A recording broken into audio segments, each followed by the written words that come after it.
Hello, everyone. My name is Anya Chipi. I'm an emergency physician in Virginia, namely at Eastern Virginia Medical School. I'm the associate program director for the residency program over there. I am also the didactic curriculum director, and I also am the mock oral board curriculum director. And I've been doing this clinical leadership curriculum that we're about to present to you for the last 3 years. I have here Heather Newton and Dr. Kapoor. I'm going to have them introduce themselves. Hi, everyone. My name is Rupa Kapoor. I am actually a pediatric emergency medicine physician at Eastern Virginia Medical School. I am also an associate program director for our residency program, and I'll be transitioning shortly to program director in West Virginia. So we have been doing this clinical leadership program. Actually, Heather and I worked together to create it starting 8 years ago. We'll tell you a little bit about that story. But my interests are resilience in trainees, leadership training, wellness, and just trying to break the common ideas of what wellness and resilience look like. And so we'll talk a little more about that. But I'll let Heather Newton introduce herself. Hi, good evening. I am Heather Newton. I am at Eastern Virginia Medical School. I'm not an MD, I'm an EDD. I'm trained as an educational psychologist. I've been doing curriculum and teaching for about 27 years now, which is my passion. That's why I do it. In GME, I've got about 30 accredited and 10 non-accredited programs that I work with. And so pediatrics and emergency medicine are just two of those. Two of my favorite, by the way. So we are going to talk about today some of the things that we've done and collaborated, and we're spreading this wealth of knowledge across different specialties. All right.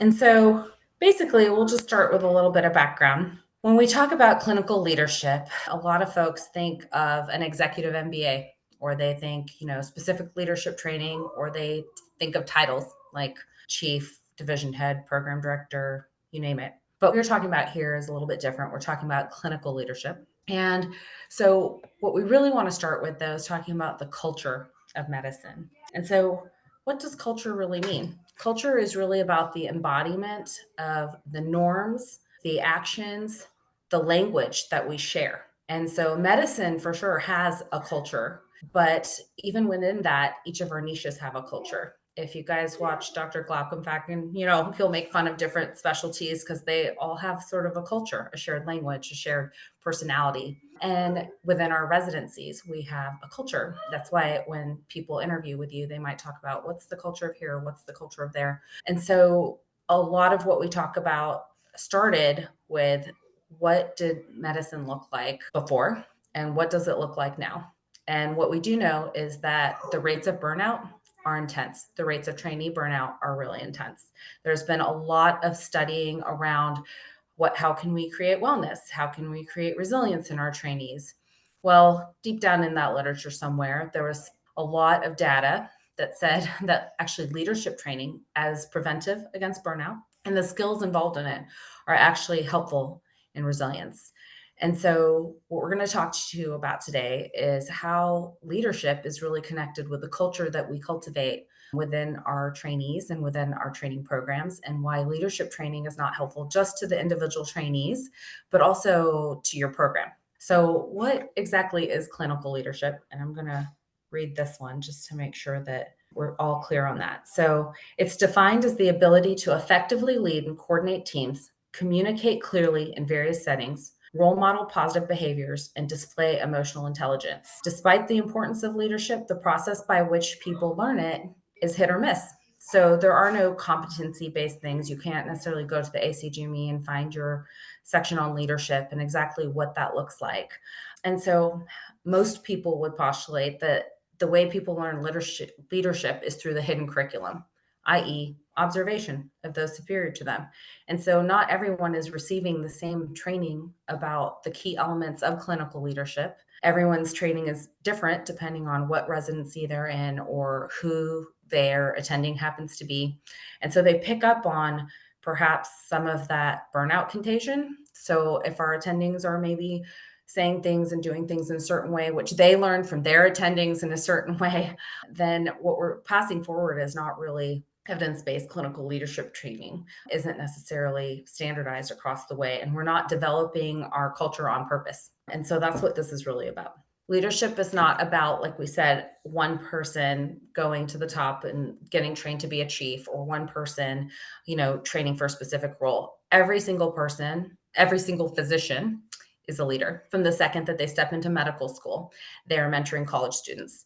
From the second they become an intern, they've got their M3s and their M4s following them. And then seniors, that's really where, this data came from. So when we talk about how we created this, I'm going to let Heather jump into it. But about 8 years ago, we decided that we were going to find a way to ask and figure out exactly what we needed to do. So Heather, I'm going to let you take how this leadership curriculum came to be. Okay, so I'm going to take about 5 minutes or so and go over a current cycle. This is the method we use. It's been established for quite a while. You can see here on the slide. This one goes back to 1998. It's his 6-step approach to curriculum development. The information I'm going to talk about is all drawn from David Kern and his step approach, but I also want to show you at each step kind of what we did, or the examples that we used and how we were able to implement it. One of the things Kern tells us is that it is a practical, theoretically sound approach to developing, implementing, evaluating, and continually improving educational experiences and education. Specifically for us, it's that academic medicine piece. Now, in this first step, you'll see it's analysis. We also call this the problem identification step. This is step 1 at the top of the model. This is where you're going to do what we call a general needs assessment. You need to do an analysis of the current approach. If you have one, you might not have one. If you don't have a current approach or process, start asking those questions about what do we need? What is it I need to go ahead and create a curriculum around?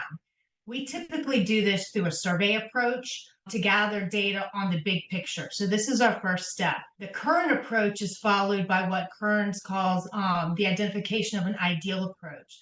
And this could be describing how your patients, practitioners, or your medical education system, whoever it should be, your targeted group, should be addressing the need that you're trying to develop the curriculum for.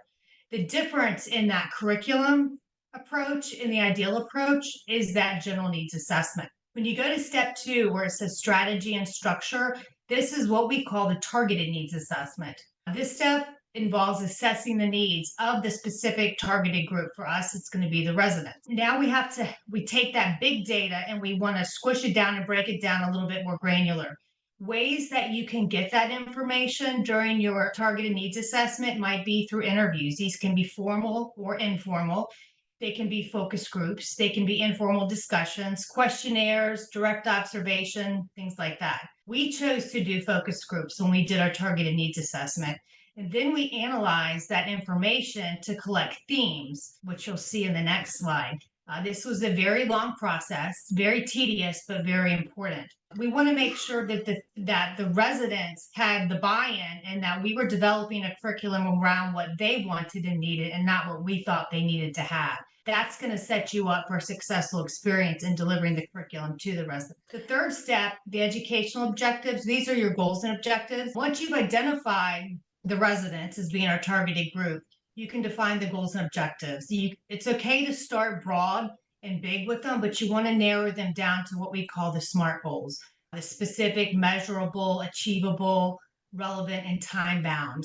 This is critical because these goals and objectives help to determine the curriculum content and the learning methods in which you're going to deliver it. You can even go one step further if you're a curriculum guru like me, and you can identify the domains, whether it's cognitive, affective, or psychomotor, skill behavior based. The fourth step is the teaching methods or educational strategies. This is the big how. How are you going to deliver all this content that you have and that you feel like you need, that the residents have told you they want? So for us, this was having small group discussions with protected time and a clear structure for the time when we met with them. We used the facilitator guide and session sheets, which you'll see a little bit later in the presentation, to help structure ours. The learners are also able to engage in reflection and share examples. And this is super important because you may have 2 years that are going through. You may have PGY2, PGY3. The 2s may not know it. The 3s are given examples, but then the 2s go through the curriculum again in the 3rd year, and now they can start reflecting on what they did in the 2nd year, how they learned it, and share some of their examples to the next cohort that comes through. It is important to provide that psychologically safe space for them so that they can openly discuss the topics and content of each session. And we'll go into that a little bit more later as well. Step 5 is the implementation. This to me is a super big piece because you're going to identify any barriers that you might have before you do the implementation. You need to really consider, do you have leadership support to implement the curriculum? Do you have the resources you need? It might be funding. I know with our pediatric department, we feed them. That's how we get them there at lunch. So do we have the money to buy the lunch for them each month? For the clinical leadership curriculum, start thinking ahead of time. Do you have a commitment to 10 sessions, to 10 monthly trainings? It's not I remind faculty, it's not like a Chinese menu. You can't pick and choose which ones you want to do. They were developed and designed in a way to build off the skills from the prior sessions that the residents are learning. Think about if you have time constraints with scheduling, or for us, we have the chiefs come in and hold pagers and phones during that 1 hour training. So the residents that are in the clinical leadership training aren't interrupted, because it was very important that we had their attention, we had their thoughts, and we had those valuable discussions each month. The last one is evaluation and feedback. One thing to remember is that you're not only assessing the trainees and learners, but you're also assessing the curriculum and the program. You're assessing the overall effectiveness of the curriculum and the educational approach that you're learning or that you're using. At the beginning of ours, in session 1 and session 10, there's a pre-survey of the curriculum looking at their confidence level, as well as in session 10. Additionally, we have a short 3-question survey that is done after each session to just check in with them and see how their interest is still going. Have they been able to use some of the skills that we've taught in between the next month's session? Like if we're giving them feedback, we're teaching them about feedback, can they share examples of how they've been able to use that feedback? And the last thing I want to say is that even though these steps can be done concurrently, there may be times where you're doing things together if you're waiting on time, if you're waiting on to get answers from leadership to come back, and that's okay. It's going to evolve. Ours has evolved. We started out with 12 months and now we're down to 10 because we just realized June and July were not good months to do leadership training due to graduation and onboarding and new interns and those types of things. On the next slide, these are our themes that came up. What we did is we sat down. This was the time intensive piece, because for that first year, we literally went in and coded and wrote down all the information that the residents were giving. And then after we analyzed the data, these were the themes that came up that we teach with.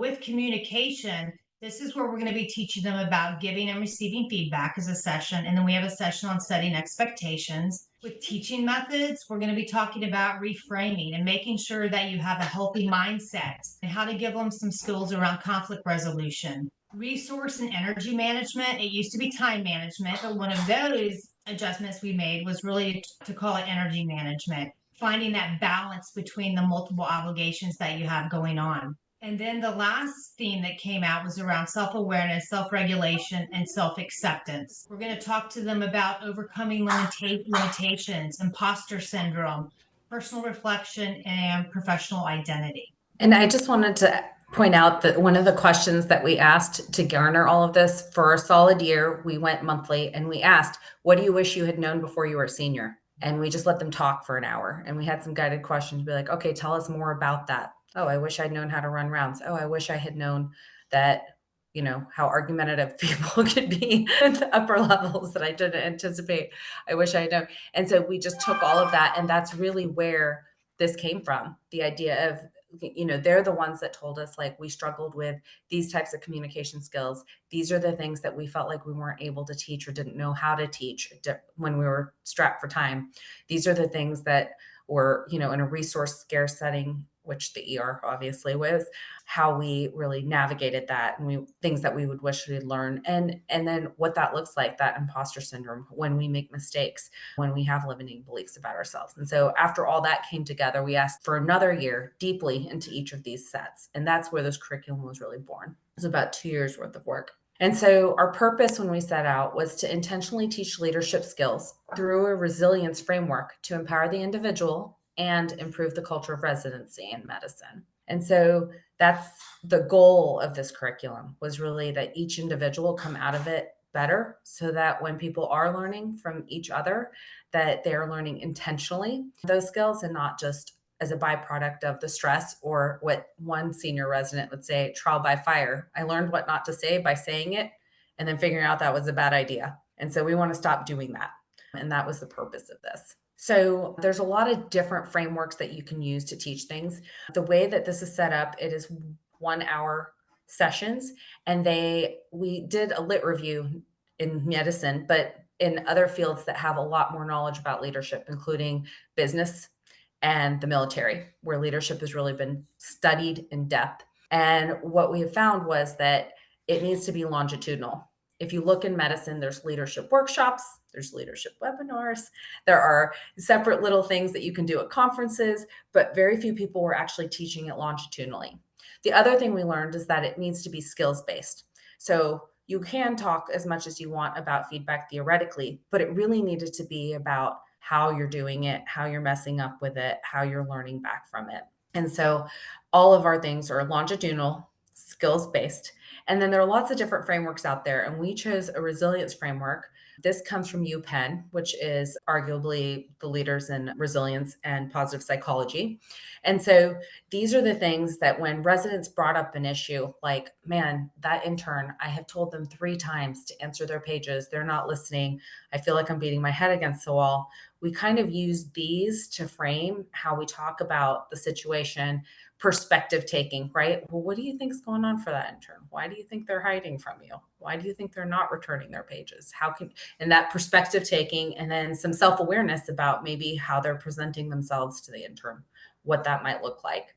And then strengths of character, really figuring out what their personal style is so that they're not game facing themselves all the way through this really difficult time in their lives. So that's the framework in which these open facilitated discussions run. So we'll show you in a minute, but this is spread across over 8 different specialties, I don't know how many different institutions. I think it's over 15. Every spring we do a lot of leadership facilitator training sessions. So we've got a couple more coming up, and so we're probably looking at 20 different institutions across 8 or more different specialties rolling out this June. And so we've started to ask folks, what has been your experience? And this is from a variety of different places between pediatrics, OB-GYN, internal medicine, EM. And the quotes that we've gotten back on our surveys from the program directors or the other faculty that are running this, it's not all program directors, is that this is very informative. We appreciate the tangible and practical guidance that we can implement in our program.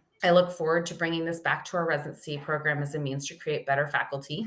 And then the program seems like it will help residents cope and deal with the stress of the medical environment so they can take better care of patients while feeling better themselves. And this resonates with the debriefs we do yearly with all the faculty. It sounds like this is actually what has come to be. So the learner quotes, when we're asking them, hey, what do you like about these sessions? What do you want to learn about? They're saying, I love the informal discussion-based aspect. They can come as themselves to a psychologically safe space and talk about things that people don't normally talk about on the day-to-day at work. It was good to see that my peers had similar thoughts on these topics. So some of these difficult topics that they were feeling very alone on, they were very valid in terms of those really big feelings. These are very helpful because they're collaborative discussions. So the job of the facilitator is trying to help them move, 1, validate where they're at, but then 2, also help them move from problem to solution when it's the right time to do so. And Rupa, this is my slide too. I was gonna add, for those of you that do a lot of scholarship or posters, the quotes that we have came from all different time frames within these 8 years. But one of the things we started doing, which has been so valuable, especially if you're gonna put things on posters, is when we do an end of a survey, whether it's for facilitator training or it's for at the end of a curriculum, throw a questionnaire a question at the end of the survey that says, what is something we can quote you on? So you're getting their permission, but they'll usually take the time to give you some much richer, more valuable information about their experience that you can use. And it's okay if you get negative stuff, because those are your lessons learned that you can tweak it. But we found that it's been very helpful to just add that simple question at the end of different trainings. This is our project timeline. And I cringe a little bit thinking about I'm going to have to redo it because they're going into year 9 and year 9's not going to fit in an itty bitty little margin. So I'm going to have to change it up and make it bigger. So it's a good problem to have. But when we started with our problem identification and that general needs assessment, it was back in 2016-17. And that was just with pediatric residents. Once the next year, when we did the targeted needs assessment in year 2, that's when we sat down and did the focus groups with them. Then in year 3, we took everything after we did all the coding to find out and bring those themes out. We did a pilot study with pediatrics. It was at that moment we realized you can take the lessons learned, what's working well, what's not working well. Sometimes people think you can just push a curriculum out and it's going to be perfect, and it's not. It should be, you should get better each year when you do it based on the feedback that you have. When we reached year 4 with the lessons learned, we documented the stuff from the pilot study, and then we fully were able to implement it with all these new changes and tweaks and the feedback from the residents and faculty. And then COVID hit, which was year 5. So we kind of took year 5 off because we just didn't have the attendance. We had always done it in person, and everything had changed to the online and Zoom environment. So it gave us another opportunity to realize, can we do this via Zoom? And kind of a short answer is no. It's just not as effective to do it virtually as it is in person. Because just like today, we don't see a lot of people on the faces, and that's okay. But the value of this curriculum is to have that discussion in person. So we're back to those in-person ones. When we reached year 6, in between here, we started deciding, can we replicate this outside of pediatrics? So we reached out in our institution to internal medicine, emergency medicine, and psychiatry to see if they were interested in using this curriculum. Even though it was designed originally with peds, the concepts and the content could be applied to any program. So they ran with it. Internal medicine had some kinks like other programs do with timing and those barriers and the buy-in we talked about earlier. So they had to redo it again. They chose to redo it again in the second year along with psychiatry. At that point, we had published a article. They actually, was it our second article that had come out? The first one was all around the needs assessment, and the second article, was the implementation of it. And then we get a phone call from the sweetest faculty from Westchester, New York. And she was an OBGYN. And we're like, whoa, we have OBGYN, but that's not even a program that we implemented this with or that we trialed it with. But she loved the idea. She loved the methods that were outlined in Kern's 6 steps. And she took a chance on reaching out to the authors, and she reached out to Rupa, and we said, no, this is a great idea. And then it started the whole piece of the curriculum kind of tweaking again. And that was, how do you do collaboration between multi-institutions? So we reached out, we worked with Westchester, New York. We worked with Chicago, Loyola University, and then Legacy, which was all the way out in California. Oregon. Yeah, you're right. Portland, Oregon. Year 8, it then went to Baylor, Scott, some of them, and they're not even all listed here because I think we're up to 18 institutions across the United States. And there's a map, you can see these. And then we've got 4 in Canada.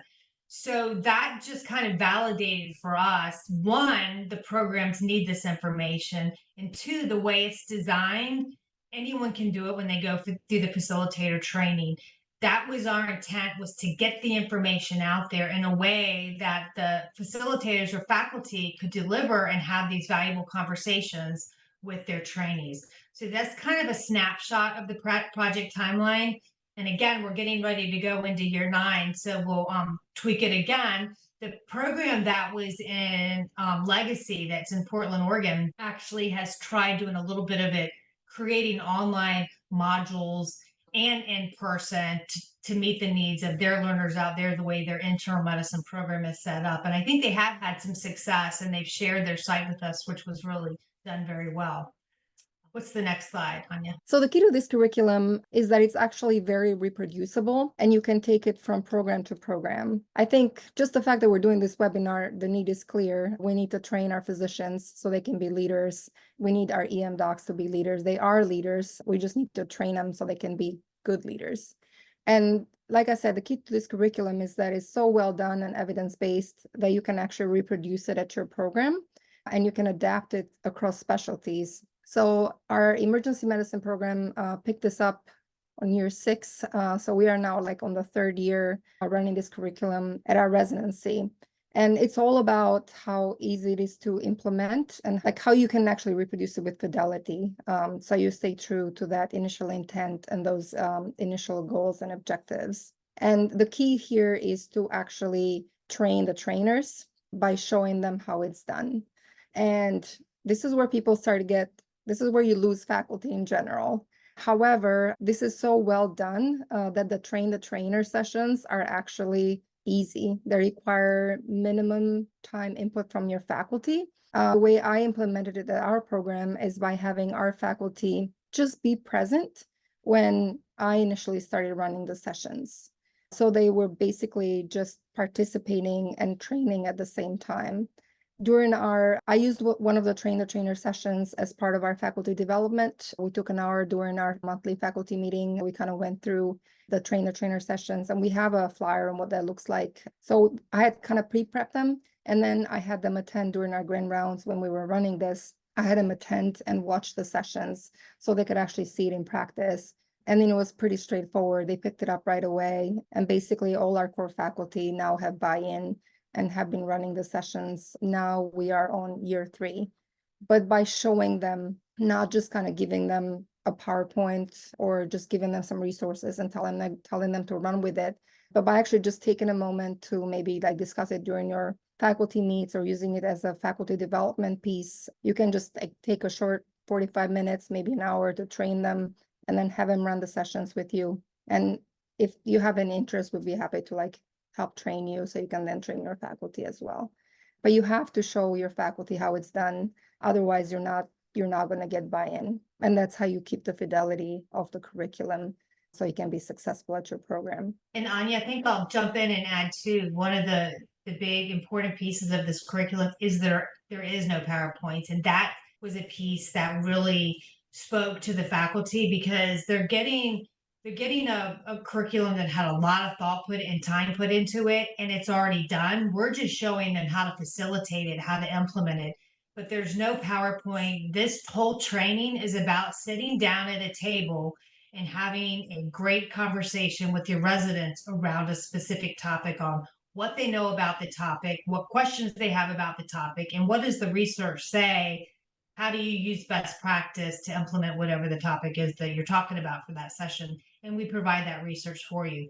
So that I think is why so many faculty that have that angst and don't want to teach are comfortable now coming in and saying, okay, I can do this. Rupa and I had a program just this past week, one of our programs that met and they wanted the program. They went through the facilitator training and they were like, oh, I don't know if I can do this. And they started having second guess. Well, then they started emailing yesterday and they're like, oh no, we're on board. One of the barriers was, can we find the time? And they realized they had to find the time.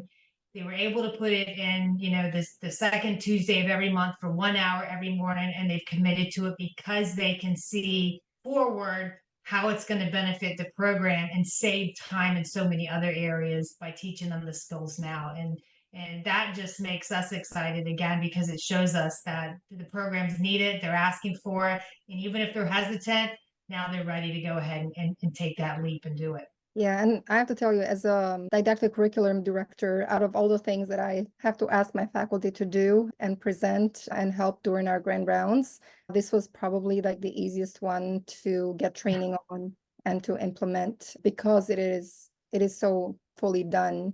So it requires really like minimum prep on the faculty side, which is what everybody in EM wants. I mean, that's what we want, minimum prep and then great outcomes. All right, so talking about training the trainer, we've been using basically a flyer like this, which is like a sample facilitator guide. And whichever faculty is doing the session for the month, I usually, again, like we do have a shared folder that they can always access, but I also email it to them the week before, just kind of as a refresher. And it's like a 3-minute read, and he just kind of tunes everybody back into how to run the sessions. And again, minimum buy-in from time-wise from faculty, but very easy to implement. And this way it gets implemented with fidelity session after session amongst different faculty. And this also has at the end, like it kind of describes on how the sessions are run. The hardest thing to get in our professional lives is time, because you want to make sure that you're running this curriculum and you're adding it to what's already in your curriculum and where do you fit this in. So we usually have like the softer discussions during lunchtime, and that's where I was able to fit it in our EM program. So over lunch, we usually do pay for meals, and that's when that was the 1 hour that we chose to kind of run this. So every month over lunch, the sessions are run. The facilitator always has to lay out the rules in the beginning. That ensures that this is a psychological safe space every time. And again, that is like probably one of the key elements, that it opens discussion and it keeps it honest. They introduce the topic, and then the really like the bulk of the session is the peer-to-peer discussion. So the facilitator guides it, but it's your learners and your residents that once they start talking, it just doesn't stop. You kind of have to reel it in at the end. But those discussions are invaluable, and the facilitator kind of keeps leading the discussion and he keeps it on the topic. And at the end, we debrief for about 10 minutes and we make sure that everybody's kind of clear on the message that we're trying to convey and that the topic is covered. But yeah, very, very easy to implement. And again, minimal prep on the faculty side, which has been great. And then for each session, so basically there's 10 monthly sessions. For each session has a different topic, and each session has a easy to review flyer that comes with it. You can always share this with your learners at the end of the session. I would usually, if you hand it out up front, people start reading and then you kind of lose that discussion piece, which is the most important part. But again, the flyer reminds the facilitator on how to kind of get everything set up. And then it has some guided questions that you can start the conversation with, or kind of keep it going if it stalls, or if it diverts from the topic, you can kind of reel the conversation back in. But it's really helpful to the facilitator. And then it has some pearls on the second page to kind of, again, make sure that you're covering the key ingredients that you need for your learning objective to kind of come across. It's best done in person because of that, because it's a roundtable discussion and it kind of, everybody feels safe in that space. It's not recorded and they can feel free to talk, even when some of these topics can get a bit sensitive.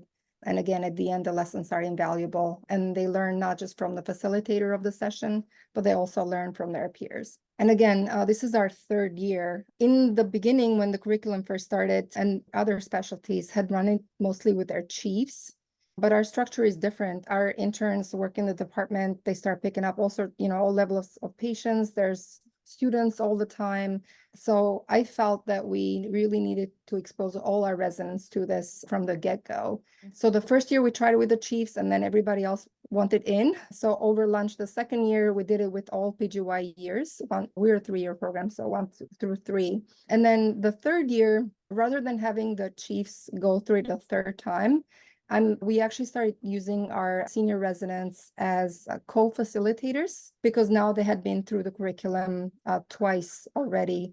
And they have really, really, really enjoyed it this year. They had gotten the material over 2 years, and now they own it to the point that they can actually guide the discussion on that leadership topic.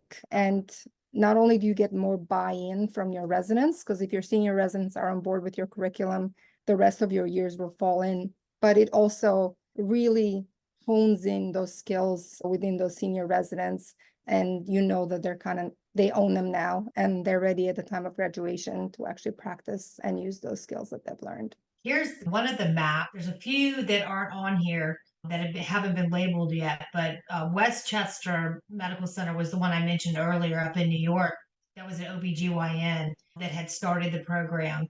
And, kind of taking the perimeter around the US here, which is wonderful. We have a few more in the South that aren't on there, but you can see, it started in peds specialties. We now have OBGYN, MFM, urogynecology, general pediatrics, peds emergency medicine, NICU, IM, anesthesia, adult emergency medicine, adult psychiatry, child and adolescent psychiatry, and oncology. And a lot of the oncology actually are up in the Canadian institutions. So it's exciting. It's exciting to see it grow, and it's exciting to get the feedback on how well other institutions are able to adapt it a little bit if they need to, but just how well the residents are doing in the progress. Rupa, did you want to add anything about the map? No, I think that this is just evidence that there needs to be a culture shift, which I think we've all known.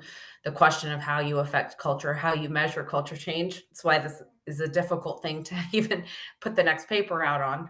But I think that this kind of speaks for itself, which I think is pretty exciting. And a lot of the feedback we've gotten, because we ask the learners and we collect that data just to say, hey, what are you actually using as part of our curriculum evaluation? What do you want different? What else do you want to learn about? And both faculty and learners seem to really enjoy that connection. And I think that feeling heard, the emotions feeling validated, and then having the skills to actually address some of those things rather than trying to flounder through them has been a remarkable journey. In our program, the culture is a complete 180 in a good way. So it's fun to see that. But I guess this is our data for whether or not it works, because it's pretty hard to measure otherwise. And it's great too, because the session samples that Anya showed you, the session guides, we ask that they not give that to the residents ahead of time, because we want their conversations to be very natural and organic. If we're asking them what is, some of the worst feedback you've ever gotten from a faculty member, we want it to be in that moment. We don't want them to have to think through it and come prepared with an answer, because that's not the purpose of the conversation. But after the trainings are done, a lot of programs keep a repository. In addition to that session flyer, are the Word documents of the 10 pages of research that Rupa and I used in our former residents to pull together where we got it from. So if they want to have more strategies and ways to give effective feedback and it didn't all sink in, they then can go back and pull those documents to use as a resource, which has been really good to keep. And they can go back into those each year, and they can add to them if they want. Things may work differently in certain programs than others. So there's been question about future directions. I think the ultimate goal is that these are skills that are needed. They're not skills that are reserved for the upper echelons in the hierarchy of medicine. These are skills that every physician deserves to have, and they're skills that help our longevity, which is especially important in EM. And so when we think about future directions in Canada, their version of ACGME actually does have a pillar that is on leadership, clinical leadership specifically. And, the goal would be that is something that we're looking at to develop for our trainees measurably, which is one of the next phases. So there's a program in Houston that's actually looking at some leadership assessment scales, self-assessment, as well as assessment from others. Other things is typically when we do one of these train the trainers, there's usually one faculty member who's like, hey, when are we going to do this for junior faculty? Yeah. And to me, it kind of follows like ultrasound. It was like at one point, some people weren't trained in ultrasound. The trainees were getting trained in ultrasound. And then at least in PZM, we're looking backwards saying, we really got to get on that. And so now there's ask for junior faculty development and training. And currently we do all of these trainings. We do them for free. We give you all these materials so that we can just spread this information, simply because it's been a passion project for Heather and I to kind of provide the thing that we see that learners really need and that helps them thrive in their environments. So those are some of the future directions that I foresee. Heather? Yeah, I was going to say indirectly, the junior faculty are asking for these, but the facilitators or the faculty facilitators that are stepping in to teach these sessions are learning just as much and along the path with the residents at times as well. So we've even had feedback from some of the faculty like, man, I wish I had had that as a resident, and they didn't get it, or it's making them just a better faculty member, just being able to participate in the program, giving them their little tips and skills or refreshers. Any questions for us? Cynthia Price from the APD at University of Connecticut for Emergency Medicine. I'm also the treasurer/secretary for the medical staff. We have a lot of people and back in the day, I did a fellowship in administration.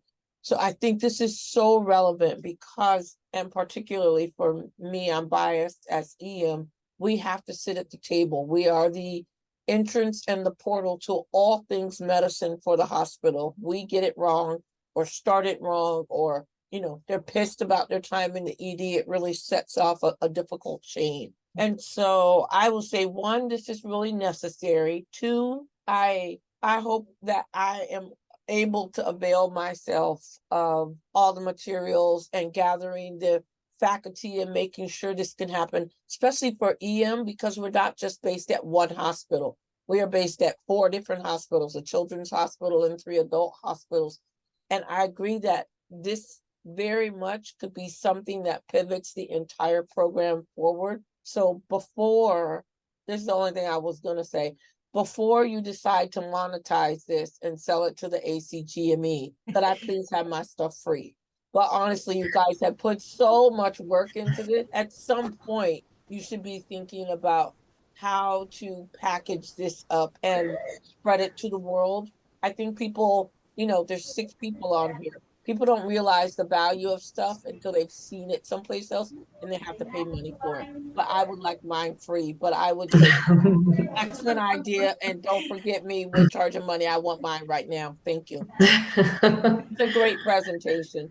I did think I was going to get more of the materials. These are the sessions, but it was interesting hearing your journey and your progress from somebody who's not very research minded, but who would have, full professorship should I have written up everything that I've done, right? We started off wrong. So good for you guys. And this was very informative. So thank you. I know it's hard to sit there and talk to the black boxes, but just put my clicker on for 5 seconds. Thanks. Dr. Price, I so appreciate you. I think in EM, we're doers. I was in peds first. I was like, I don't know what to do. I gotta go to EM because we're doers.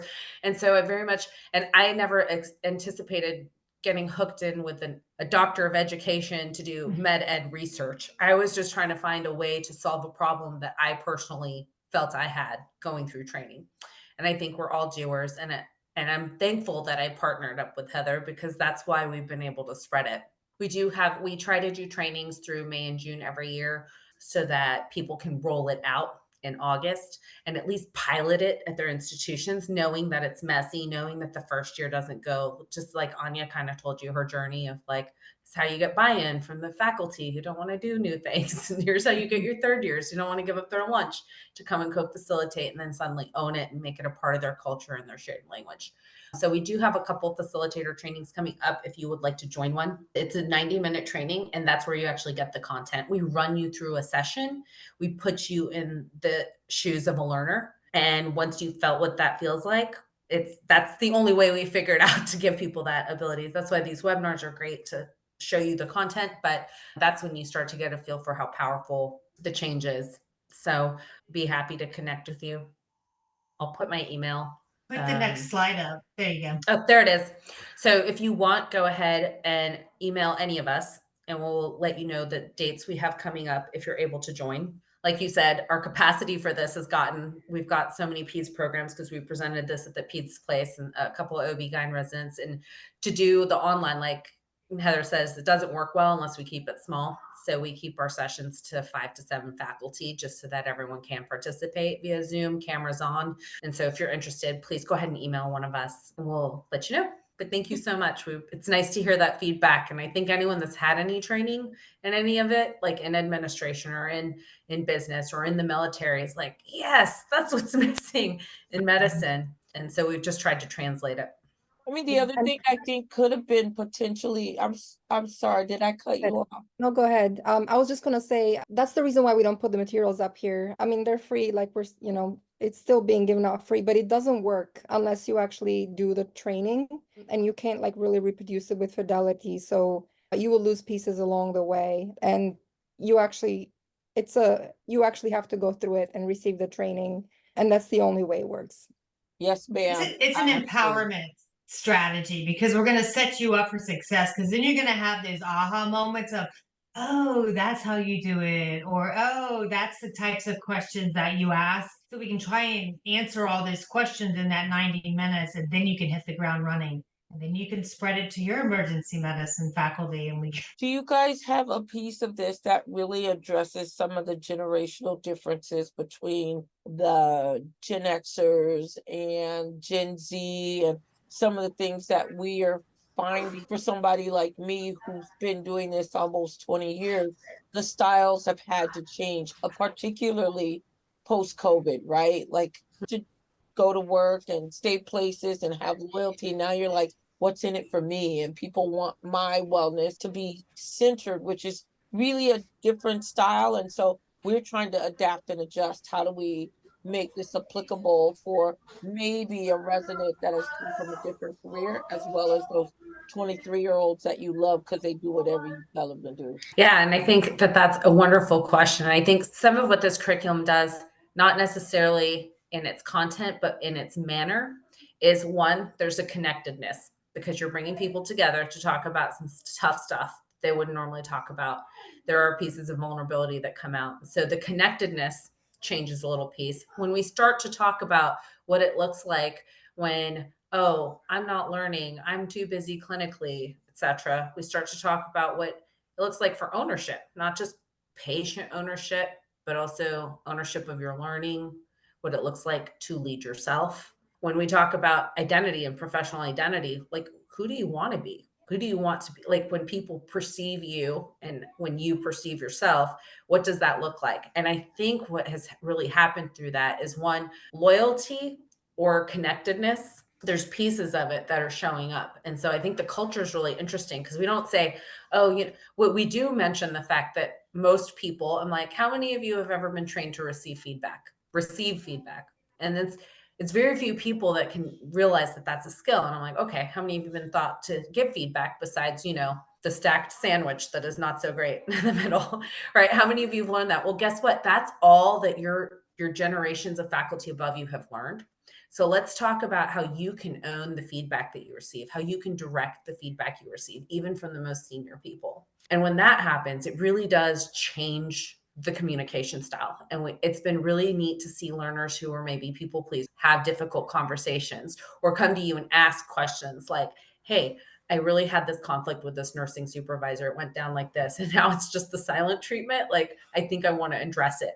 And to start to have those conversations about how you have those discussions between the 23-year-old and the nursing supervisor who's been there 25 years, or the attending who's like, when I was a resident, uphill both ways, you know, versus the one who's like, I just want to leave, my shift is over. And so they come up in conversation, and that's where they really just get put on the table for discussion. And then we teach them through that resilience framework what perspective taking looks like and what communication can look like when you're talking up a ladder to someone more senior than you and setting goals and setting expectations, because you can do it. You just have to be taught how to do it, right?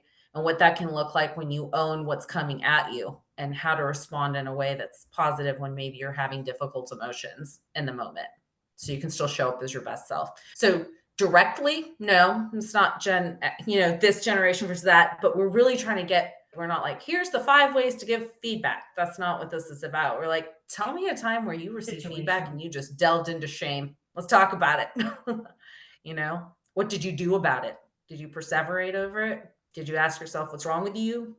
You know, and we really get deeper than just like, okay, here's how you give the feedback, or here's how you communicate with this type of person. And we teach about teaching with vulnerability, and that's very powerful with the residents. You know, Rupert loves to open up discussions about, you know, some of the mistakes she made when she was a resident or when she was a junior attending when she first started, and how she overcame it. And the residents love to hear those experiences because it just humanizes them, you know, the attendings even more, to know that it's okay. As a resident, you're going to make mistakes, you're going to learn from it, and you're going to keep on going. As long, you know, as long as you don't keep repeating the same mistakes, that's part of being a resident. That's part of your training experience. Yeah, I think this will be interesting. We have part of our wellness curriculum, we talk about it syndrome. We do talk about feedback, how to give, and what does it feel like. Our residents meet with the site residents every other Friday morning and just talk about what they've been going through, learning to take care of life and death. So I think this will dovetail nicely, but I see the value of really just trying to pull out the leadership piece, which I think I don't currently have, which is why this is interesting. I think there's a lot of let's talk about it, let's open up, let's have the chaplains. And I think all of that is very, very valuable, but we need to get past the learned helplessness. And I think that's where the skill building comes in, so that when you are at the table, you feel empowered to be able to make change. Any other questions? Otherwise, we'll give you guys the rest of your evening. We really appreciate you spending part of your evening with us. All right. Well, everybody have a good night and thank you for attending. Thank you. Thank you.